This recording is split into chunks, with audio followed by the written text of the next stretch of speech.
Hello friends, कैसे हैं आप सभी लोग। चलिए, तो हम लोग देख रहे थे प्राचीन बिहार।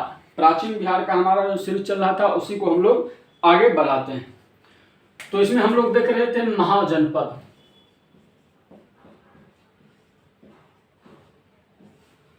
महाजनपद तो बिहार में कौन 16 महाजनपद थे उस समय में भारत में। 16 महाजनपद भारत में थे। तो 16 में से बिहार में कितने थे? बिहार में कितने थे? तो बिहार में थे 3 महाजनपद। कौन कौन से थे? तो वज्जी महासंघ, वज्जी, दूसरा अंग, और तीसरा जो था वो कौन था? तो मगध। ये 3 महाजनपद उस समय में बिहार में थे। और 3 महाजनपद। वज्जी की राजधानी कहाँ थी? तो वैशाली।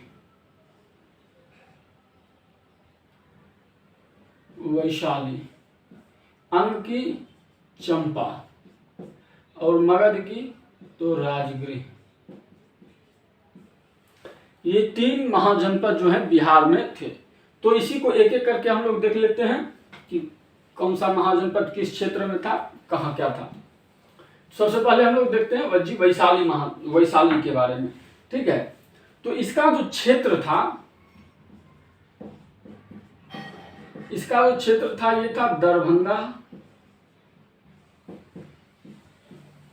दरभंगा, वैशाली। वर्तमान का जो अभी हम लोग का वर्तमान का क्षेत्र के हिसाब से हम लोग देख रहे हैं कि कौन कौन सा क्षेत्र वज्जी महासंघ में आता था। तो वर्तमान में जो दरभंगा है, वैशाली है, मुजफ्फरपुर है,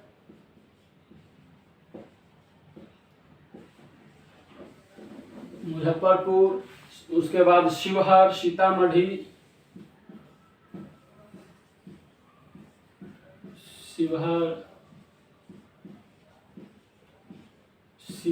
ये सब जो क्षेत्र है, ये सब क्षेत्र कहाँ आता था? तो वज्जी महासंघ वैशाली में ये सब आते थे।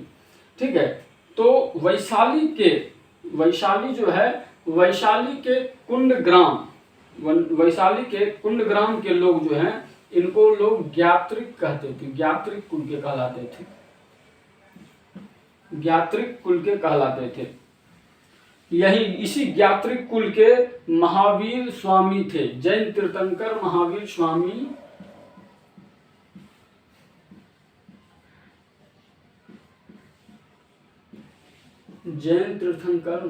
स्वामी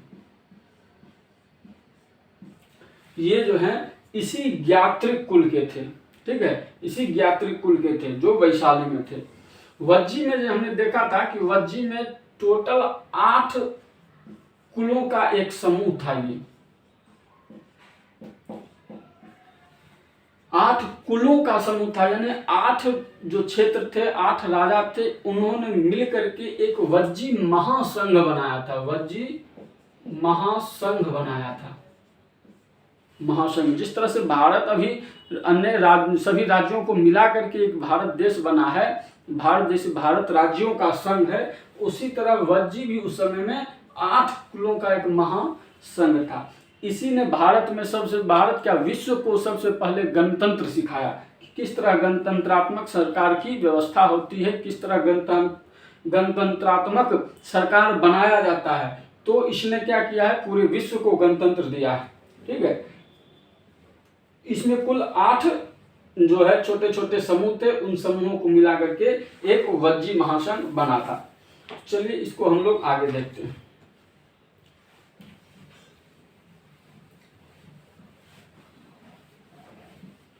वैशाली,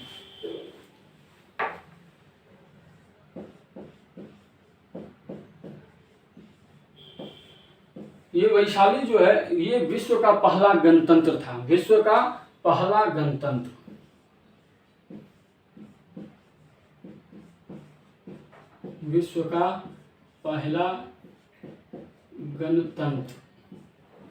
कौन था? तो यही वैशाली।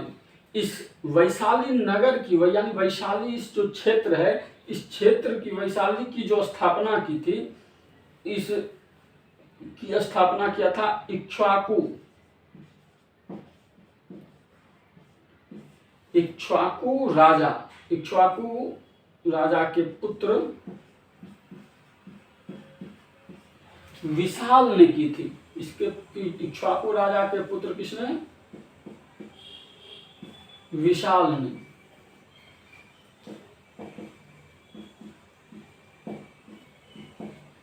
इस वैशाली नगर की, विशाल ने इस नगर को क्या किया था, इतना सुंदर डेवलप कर दिया था कि इसके नाम पर ही इस जगह का नाम वैशाली पड़ गया। ठीक है, इस क्षेत्र का नाम इतना डेवलप कर दिया था, इसको इतना सुव्यवस्थित कर दिया था, यहाँ इतने अच्छे अच्छे महलों का निर्माण कर दिया था। लकड़ी के महल थे, छोटे छोटे महल थे, लेकिन अच्छे बेहतर महलों का निर्माण कर दिया था, जिसके कारण क्या हुआ, इसी के नाम से आगे इसका नाम, इस जगह का नाम क्या हो गया, वैशाली हो गया। इस वैसे ओरिजिनल ये जो क्षेत्र था, इस क्षेत्र की जो स्थापना की थी,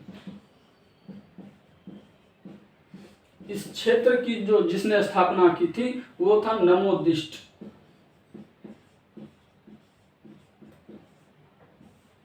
इस क्षेत्र की स्थापना किसने की थी? नमोदिष्ट ने।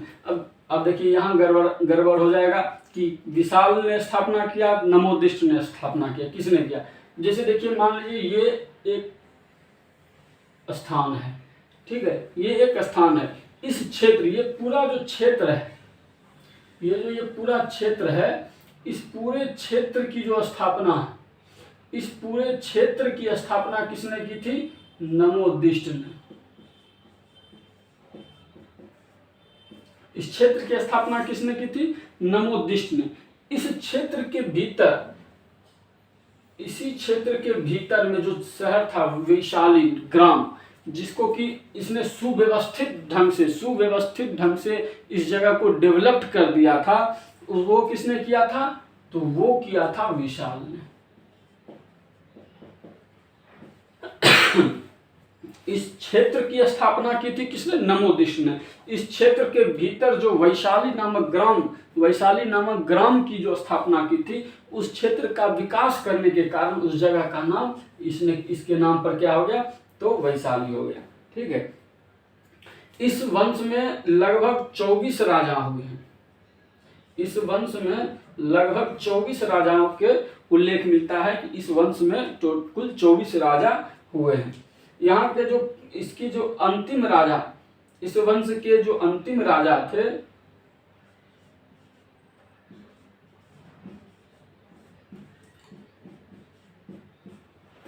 यहाँ के जो अंतिम राजा थे, वो अंतिम राजा का जो नाम है वो क्या है? सुति या प्रमाति।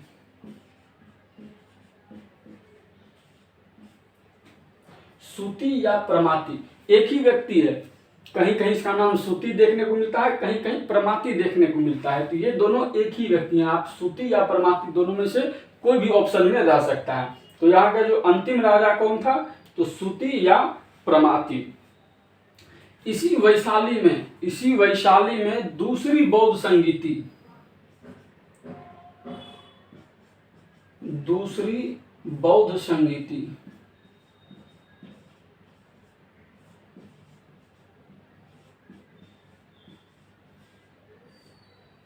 दूसरी बौद्ध संगीति का आयोजन इसी वैशाली में हुआ था।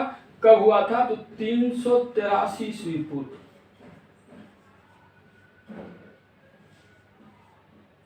383 ईस्वी पूर्व में कालाशोक ने के शासन में हुआ था। किसने करवाया था? तो कालाशोक ने दूसरी बौद्ध संगीति 383 ईस्वी पूर्व में कहाँ करवाया था? तो इसी वैशाली में करवाया था। ठीक है, और इसी वैशाली में जो है ज्ञात्रिक कुल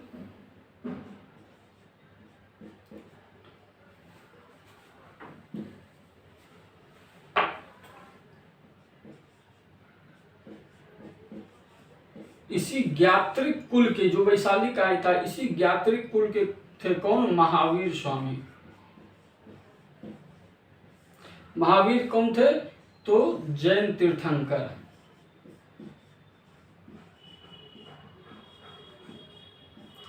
अंतिम 24वें जैन तीर्थंकर, अंतिम 24वें जैन तीर्थंकर महावीर जो थे इसी ज्ञात्रिक कुल के, इसी वैशाली गांव के जो है वो थे। ठीक है, तो वैशाली के बारे में हम लोगों ने देख लिया कि वैशाली कहाँ था, किस क्षेत्र में था, वहाँ कौन से राजा शासन राज्य करते थे, क्या हुआ था वैशाली में। ठीक है, अब इसके आगे डिटेल जो है आगे हम लोग पढ़ेंगे धीरे धीरे। ये था वैशाली वज्जी महासंघ वैशाली, एक जो है ये था 16 महाजनपदों में से एक महाजनपद ये था। अब इसके आगे देखते हैं दूसरा जो बिहार में महाजनपद था। दूसरा महाजनपद कौन सा था, तो अंग। दूसरा महाजनपद कौन सा था, तो अंग महाजनपद था दूसरा। अंग के बारे में देखिए, इसकी जो राजधानी थी, राजधानी कहाँ थी इसकी, तो चंपा। इसकी राजधानी कहाँ थी, चंपा। पुराणों में इसके बारे में कहा गया है, महाभारत में ही कहा गया है।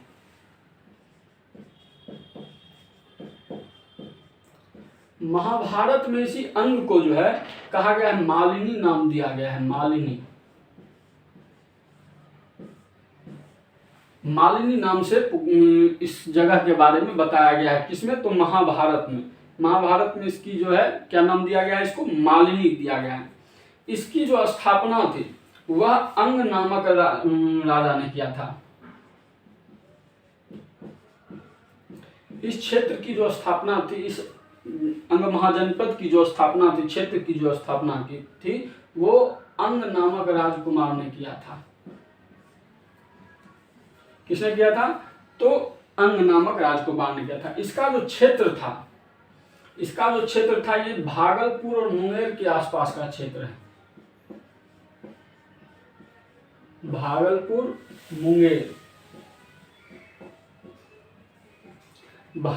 और मुंगेर का जो क्षेत्र है, वही वर्तमान में जो भागलपुर और मुंगेर है वो अंग महाजनपद में उस समय में आता था, अंग महाजनपद में। ठीक है, हुएनसांग जो विदेशी यात्री था,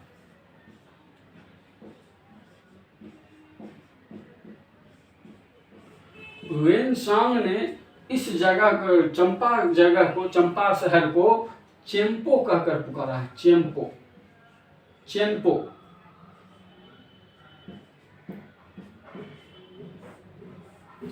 इसने जो किताब लिखी है उसमें चंपा नगर का जो उल्लेख है वह चेम्पो नाम से किया है।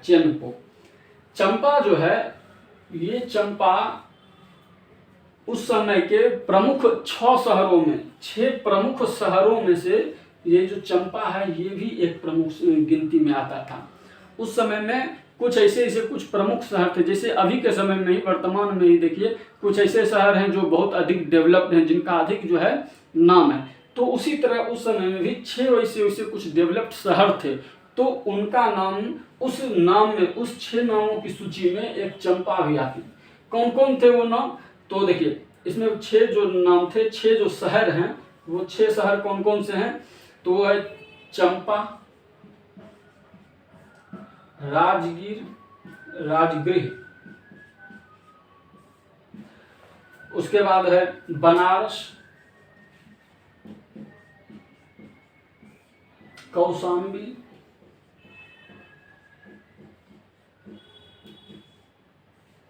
कौशाम्बी, साकेत,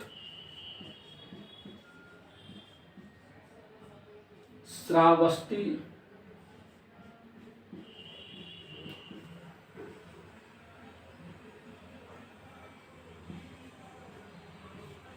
ये जो है 6 प्रमुख शहर थे उस समय के। उसी 6 प्रमुख शहरों में एक क्या था, एक चंपा शहर भी उस समय में आता था। यहाँ के जो प्रथम आर्य राजा थे, यहाँ के प्रथम आर्य राजा,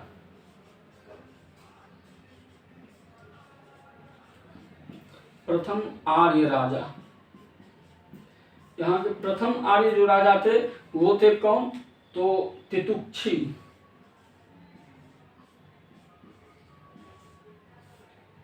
यहाँ के प्रथम आर्य राजा यहाँ के हुए। प्रथम आर्य राजा कौन थे, तो तितुक्षी। और भी अन्य राजा हुए हैं। अन्य राजा हैं कौन कौन, तो ब्रह्मदत्त,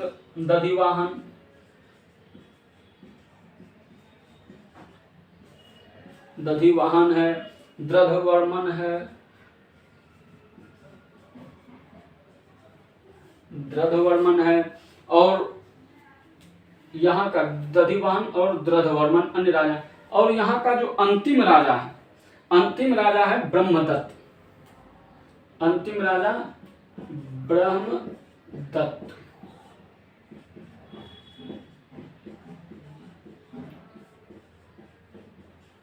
अंतिम राजा कौन है? तो यहाँ का ब्रह्मदत्त। ठीक है, ये इसी ब्रह्मदत्त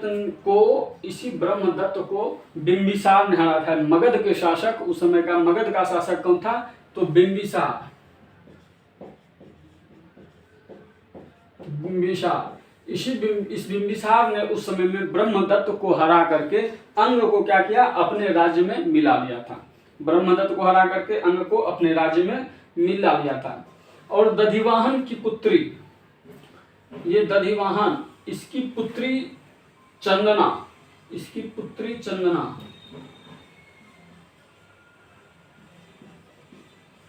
दधिवाहन की पुत्री चंदना, ये प्रथम महिला थी जिसने जैन धर्म को स्वीकार किया था। दधिवाहन की पुत्री चंदना जो है वह प्रथम महिला थी जिसने क्या किया था? जैन धर्म अपनाया था, जैन धर्म को स्वीकार किया था। चंपा नदी थी, यहाँ पर में एक चंपा नदी थी, चंपा नदी, जो मगध और अंग की सीमा बनाती थी। चंपा नदी मगध और अंग की क्या है? सीमा बनाती थी। जैसे ये मान लीजिए ये है अंग और ये है मगध, तो इसकी जो ये सीमा बनाती थी वह कौन सी नदी बनाती थी? तो चंपा नदी अंग और मगध की जो है वो क्या करती थी? सीमा बनाती थी। देखिए एक और यहाँ जो है कर्ण का भी उल्लेख आता है। इस अंग राज्य में, अंग महाजनपद में कर्ण का भी उल्लेख आता है। कौन कर्ण? तो महाभारत वाला कर्ण। महाभारत में जो कर्ण था, कहा जाता है कि अंग जो है ये कर्ण यहाँ का अंतिम आर्य राजा था। अंतिम आर्य राजा,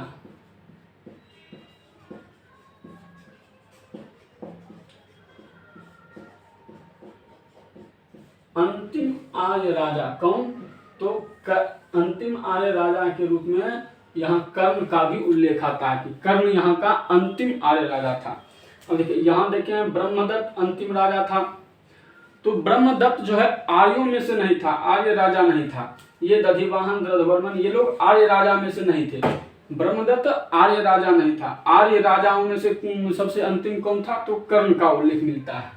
इसके बाद अन्य राजा बहुत सारे कर्ण के बाद हुए हैं, कर्ण के बाद बहुत सारे राजा हुए हैं। तो उसमें से ब्रह्मदत्त जो है उस समय में सबसे लास्ट में ब्रह्मदत्त इस पर शासन कर रहा था अंग में। तो जिसे बिंबिसार ने हरा करके अंग को क्या किया? अपने में मिला लिया और मगध में मिला के शामिल कर लिया। तो ये है अंग से संबंधित, अंग महाजनपद से संबंधित जो भी बातें थी उसको भी मैंने इस पर लिख दिया है। आप लोग इसे नोट कर लीजिएगा, वीडियो पॉज करके इसको सबको नोट कर लीजिएगा ताकि याद करने में सुविधा हो। आगे अब हम लोग देखते हैं मगध। आगे अब हम लोग आ जाते हैं कहाँ? तो मगध महाजनपद में।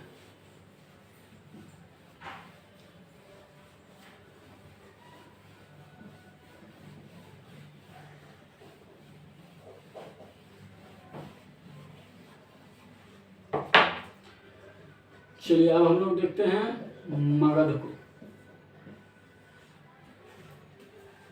मगध, अब देखिए मगध में वैसे बौद्ध ग्रंथों के अनुसार माने तो सबसे पहला जो सबसे प्राचीन राजवंश है वह हर्यक वंश। वो कौन सा है? हर्यक वंश। उसके बाद शिशुनाग वंश, उसके बाद नंद वंश, उसके बाद मौर्य वंश, इस तरह से आगे बढ़ा। लेकिन महाभारत और अन्य पुराणों के अनुसार हर्यक वंश से पहले भी इसमें कुछ राजा थे, जैसे कि चेदी राज वत्सु की इसमें चर्चा है। उसके बाद बृहद्रथ वंश की चर्चा है, जिसका राजा बृहद्रथ था। उसी का पुत्र जरासंध, बृहद्रथ वंश का ही जो था 9वां शासक था कौन? जरासंध, जिसका भीम के साथ युद्ध का उल्लेख मिलता है। कहाँ हम लोगों को? तो महाभारत में उसका उल्लेख मिलता है कि भीम और जरासंध का युद्ध हुआ था। ये सब चर्चाएं महाभारत में मिलती है। उसके बाद कहता है प्रद्योत वंश का शासन हुआ, उसके बाद शिशुनाग वंश का इसमें शासन है। ये महाभारत और पुराणों के अनुसार देखिए, देख लेते हैं। देखिए इसमें दो बातें हैं। एक महाभारत के अनुसार या अन्य पुराणों के अनुसार, और बौद्ध ग्रंथों के अनुसार। बौद्ध ग्रंथों के अनुसार, महाभारत पुराणों के अनुसार इसमें सबसे पहले जो है चेदी वंश के राजा, चेदी वंश था जिसके राजा थे कौन, तो वसु, इसकी चर्चा है। इसके बाद जो है बृहद्रथ वंश की चर्चा है।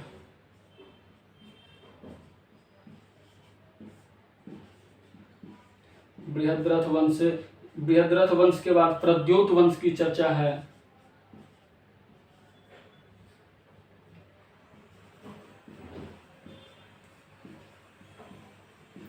प्रद्योत वंश के बाद जो है शिशुनाग वंश,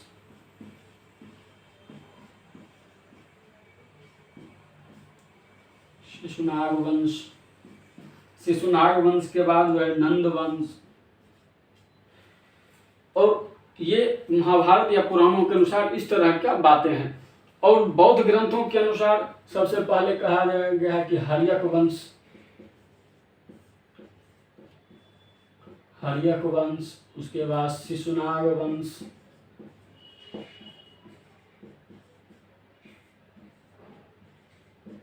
शिशुनाग वंश के बाद नंद वंश, नंद के बाद मौर्य, इस तरह से। अब देखिए इसमें महाभारत में चेदी राज, वसु, बृहद्रथ, प्रद्योत, शिशुनाग। अब देखिए शिशुनाग यहाँ के बाद सब सही है, यहाँ से नीचे सब सही है। शिशुनाग, नंद, मौर्य, यहाँ भी शिशुनाग, नंद, मौर्य, यहाँ ठीक है। इसके ऊपर यहाँ पर में कहा गया है कि हर्यक वंश, और लेकिन इसमें कहा गया है प्रद्योत वंश है, बृहद्रथ वंश है, चेदी वंश है। हर्यक वंश की इसमें चर्चा नहीं है। लेकिन कुछ इतिहासकारों का मानना है ये जो प्रद्योत वंश है, यही प्रद्योत वंश, ये हर्यक वंश दोनों एक ही है। ये प्रद्योत वंश और ये हर्यक दोनों एक ही है, बस दोनों का अलग अलग, सिर्फ यहाँ इसमें प्रद्योत वंश की चर्चा है, उसमें हर्यक वंश की चर्चा है, लेकिन दोनों एक ही वंश है। एक ही वंश को यहाँ दोनों अलग अलग नामों से संबोधित किया है। लेकिन इससे पहले यहाँ पर में चेदी राज वसु की चर्चा है, बृहद्रथ वंश की चर्चा है, जो मगध का सबसे प्रतापी शासक उस समय हुआ बृहद्रथ। इसका 9वां पुत्र, इसका जो है इसी वंश का 9वां शासक, 9वां राजा कौन था, जरासंध, जिसका भीम के साथ युद्ध का उल्लेख मिलता है, मल्ल युद्ध का उल्लेख मिलता है कि भीम और जरासंध का मल्ल युद्ध हुआ था। इस वंश का अंतिम जो शासक है वो कौन था, रिपुंजय, इसकी चर्चा है। तो रिपुंजय की चर्चा उसके अमात्य ने कर दी थी, यानी उसके मंत्री ने उसकी रिपुंजय की हत्या की और अगला प्रद्योत वंश का स्थापना किया। तो यहाँ भी वही पता चला है कि हर्यक वंश के जो संस्थापक था बिंबिसार, उसके पिता ने एक शासक की हत्या करके ही इसको बिंबिसार को गद्दी पर बैठाया था। तो यहाँ पर नहीं, इस दोनों में लगभग समानता मिलती है। तो हर्यक वंश और प्रद्योत वंश एक ही है। इससे पहले भी इसमें बहुत सारे वंशों के बारे में चर्चा है, लेकिन इधर नहीं है। हमको देखिए इसके अनुसार हम लोगों को पढ़ना है। इसके अनुसार जानकारी हम लोग लेंगे कि क्या हुआ था, नहीं हुआ था, कुछ इसके बारे में भी पढ़ेंगे। लेकिन विशेष रूप से इसके बारे में कोई विशेष जानकारी अभी तक हम लोगों को प्राप्त नहीं है, जिससे कि इसके ऊपर विश्वास नहीं, विशेष रूप से इसके ऊपर विश्वास नहीं कर रहे इतिहासकार।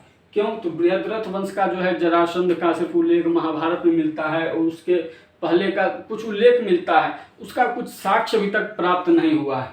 इसको इतिहासकार इसको काल्पनिक रूप में लेते हैं, कहते हैं कि ये काल्पनिक थी, ये इतना नहीं हुआ होगा, इतनी बहुत ज़्यादा लिखा गया है, इसमें कुछ काल्पनिक चीज़ें भी इसमें जोड़ी गई है, जिसके कारण इतिहासकार इसको ज़्यादा जोर इस पर नहीं देते हैं। वो यहाँ बौद्ध ग्रंथों के आधार पर में इतिहास में कुछ अधिक इसको सटीक मानते हैं। हर्यक वंश, सुनाग वंश, इस बौद्ध ग्रंथों के अनुसार इस पर ज़्यादा ध्यान देते हैं। तो चलिए हम लोग आगे इसमें देखते हैं क्या है।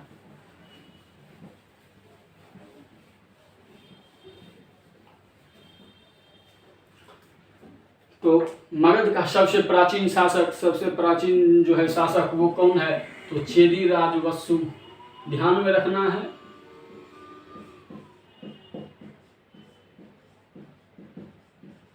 चेदी राज वसु। इसके बाद बृहद्रथ वंश की स्थापना हुई। बृहद्रथ वंश, इसके बाद कौन सा वंश आया? बृहद्रथ वंश। बृहद्रथ वंश का सबसे प्रतापी शासक कौन था? तो बृहद्रथ था।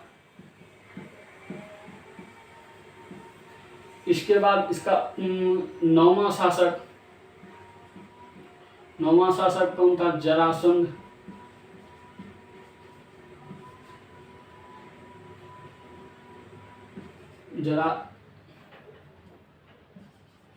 जरासंध। इस वंश का जो अंतिम शासक था,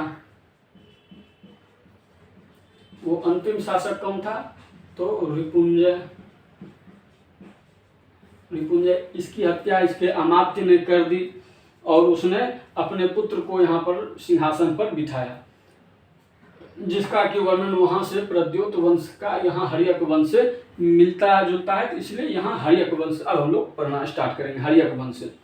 तो हर्यक वंश का जो स्थापना है, हर्यक वंश की जो स्थापना है, ये बिंबिसार ने किया था।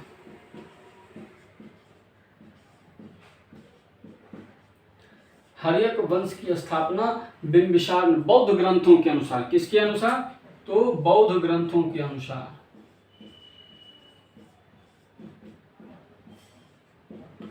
बौद्ध ग्रंथों के अनुसार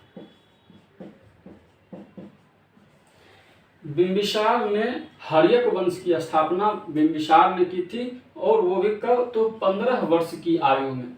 बौद्ध ग्रंथों के अनुसार बिंबिसार ने 15 वर्ष की अवस्था में हर्यक वंश की स्थापना की थी। ठीक है, 15 वर्ष की आयु में ही बिंबिसार ने जब हर्यक वंश की स्थापना की, तो इससे पहले मगध में या कहीं भी कोई अस्थाई सेना रखने की कोई प्रक्रिया, मतलब कोई प्रावधान नहीं था। कोई यहाँ पर में अस्थाई सेना रखने का कोई नियम नहीं था, कोई रखता ही नहीं था अस्थाई। युद्ध हुआ तो कभी कुछ सेना भाड़े पर ले आए, किराए पर ले आए, या उस समय सेना गठित कर लिए। अस्थाई सेना रखने की परंपरा नहीं थी। तो कहा जाता है कि बिंबिसार ने ही सर्वप्रथम पहली बार बिंबिसार ने ही सबसे पहली बार अस्थाई सेना रखने की परंपरा चलाई।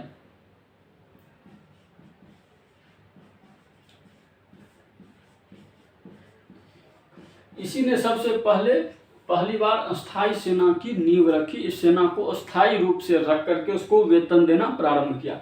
किसने? तो बिंबिसार ने। इससे पहले कभी सेना में हाथी का उपयोग नहीं होता था।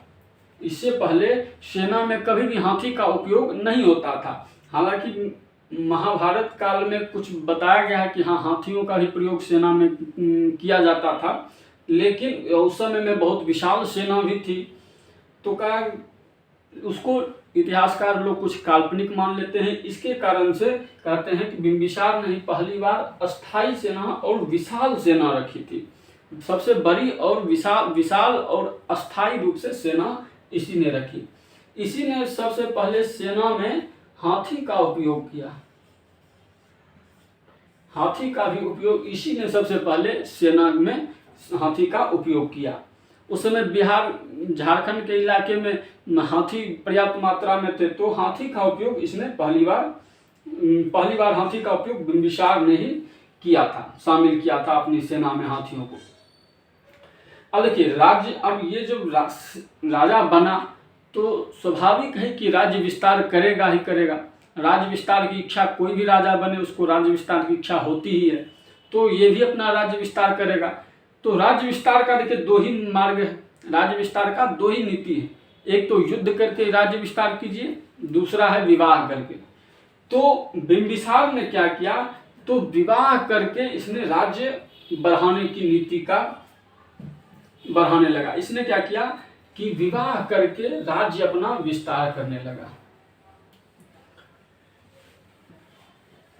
विवाह के माध्यम से इसने अपना राज्य विस्तार किया। राज्य विस्तार,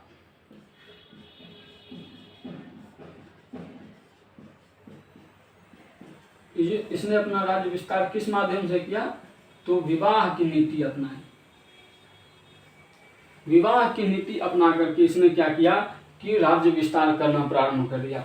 इसी क्रम में इसने लिच्छवी के राजा,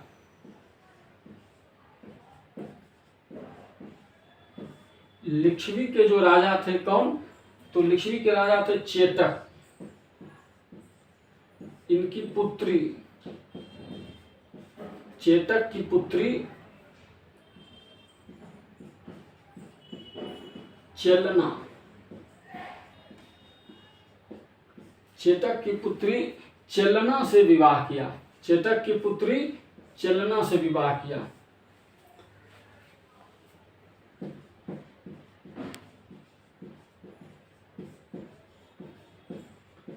ये विवाह के द्वारा ही अपने राज्य को बढ़ाने की नीति इसने अपनाई थी। तो उस समय लिच्छवी के राजा चेटक जो है उनकी पुत्री चेलना से इसने विवाह किया राज्य विस्तार के क्रम में ही।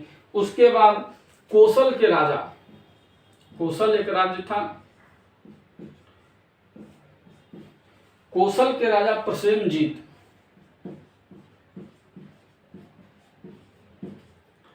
कोसल के राजा प्रसेनजीत की बहन महाकौशला,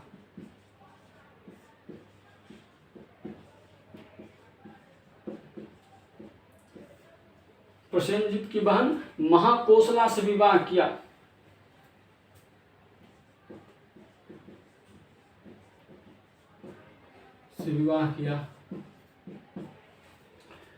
लिच्छवी के राजा चेटक की पुत्री से विवाह किया, चेलना से विवाह किया, कौशल के राजा प्रसेनजीत की बहन महाकौशला से विवाह किया। इसी से विवाह जब हुआ तो इसने क्या किया, काशी नगर को ये दहेज के रूप में इसने वहां से प्राप्त किया। काशी नगर को इसने क्या किया कि दहेज के रूप में मांगा कि हमको काशी चाहिए दहेज के रूप में। किससे, तो कौशल के राजा प्रसेनजीत से काशी मांगा महाकौशला से विवाह करने के बाद। उसके बाद राज्य विस्तार का इसका नीति चलता ही रहा। इसी क्रम में इसने क्या किया कि अवंती के जो राजा थे चंद्रप्रद्योत, अवंती के साथ ये बराबर युद्ध करता रहता। अवंती को भी चाहता था कि ये मगध में मिल जाए, अवंती किसी भी तरह से मगध में मिल जाए, युद्ध के माध्यम से, जिस भी माध्यम से हो। तो अवंती के राजा के साथ इसका बराबर युद्ध होते रहता था, लेकिन युद्ध कभी निर्णायक मोड़ पर पहुंच ही नहीं पाता था। हमेशा युद्ध जो है समान रह जाता था। यानी वहां के राजा जो थे चंद्रप्रद्योत, वो भी एकदम सक्षम रहा, पावरफुल राजा थे। तो क्या हुआ, तो अवंती कोई जीत नहीं पा रहा था। तो हुआ क्या कि एक बार चंद्रप्रद्योत, अवंती के जो राजा थे चंद्रप्रद्योत, उनकी जो तबीयत खराब हो गई पांडु रोग से, यानी पीलिया रोग हो गया था। तो बहुत सारे वैद्यों को बुला करके बहुत सारा इलाज करवाया, बिल्कुल नहीं ठीक हो रहे थे, ठीक ही नहीं हो पा रहे थे। तो इधर पता चला किसको, बिंबिसार को पता चला। बिंबिसार को जब पता चला तो इसने अपना राजवैद्य जीवक, इसने अपने राजवैद्य जीवक को भेजा। इसने अपने राजवैद्य जीवक को भेजा और जीवक के इलाज करने से चंद्रप्रद्योत क्या हुए, ठीक हो गए। चंद्रप्रद्योत ठीक हो गए। जब ठीक हो गए तो चंद्रप्रद्योत ने अपनी इनकी जो है अधीनता स्वीकार कर ली। किसकी, तो बिंबिसार की अधीनता स्वीकार कर ली, यानी मित्रता हो गया। और कहा कि मित्रता के नाते हम अब आपके अधीन हैं, अब हमारा दोनों का संबंध, दोनों के बीच क्या हुआ, संबंध अच्छे बन गए। किसके, तो बिंबिसार और चंद्रप्रद्योत के बीच। इन दोनों के बीच बना तो किस किस राज्य के बीच बन जाएगा, तो मगध और अवंती दोनों के बीच संबंध अच्छे बन गए। अब धीरे धीरे क्या हुआ, अवंती को भी इसने किसके माध्यम से? तो अपने राजवैद्य जीवक के माध्यम से इसने अवंती को भी मगध में मिला लिया था।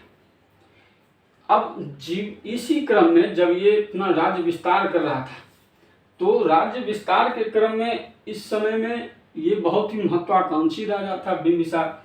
इसके काल में व्यापार, शिल्प, इन सभी का विकास होने लगा। बहुत व्यापार का, शिल्पकारों का, इन सभी का क्या होने लगा? सभी का विकास होने लगा। बहुत तेज गति से इन लोगों का विकास होने लगा। धीरे धीरे इसने जो है लगभग 52 वर्षों तक, बिंबिसार ने 52 वर्षों तक मगध पर शासन किया। 52 वर्षों तक, 15 वर्ष की आयु में ये राजा बना और 52 वर्षों तक ये शासक किया। बौद्ध ग्रंथों के अनुसार माना जाए तो बिंबिसार ने लगभग हजारों शादियां की थी। 500 से 1000, लगभग 500 से 1000 के बीच शादियां की थी बिंबिसार ने। बौद्ध ग्रंथों के अनुसार बिंबिसार को कहा गया कि इसने 500 से 1000 के बीच क्या किया था? शादी किया था, क्योंकि इसको राज्य अपना क्षेत्र विस्तार करना था। क्षेत्र विस्तार के लिए इसने विवाह की नीति ही अपनाई थी। क्षेत्र विस्तार के लिए इसने विवाह की नीति अपनाई थी। तो जहां भी हो सकता था, जहां मिल जाए वहीं शादी कर लेता था, उस क्षेत्र पर अपना आधिपत्य जमाने के लिए। और ये 52 वर्षों तक शासन करता रहा। तो जब इसी के कारण इसका पुत्र जो है अजातशत्रु,